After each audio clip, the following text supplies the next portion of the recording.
My name is Brad Swope, and this is my story. I can still see the glare of the sun on the windshield I went through when I was struck by a car while cycling. That's all I remember about the accident, until I heard my wife's voice telling me I was in University Hospital's trauma center. At that point, I assumed my injuries were severe, and they were. Life was touch and go for a while, but with their reputation, I was confident I was in the right place. What they do with their hands is no doubt a miracle.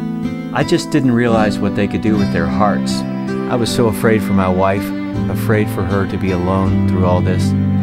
They understood that kind of fear and embraced it with compassion, which meant the world to me. It helped me to start healing. I am so grateful for the care we both received, the incredible compassion and understanding. You know, the right choice in your health care really does make a difference. For me, it meant being back on the road to living again.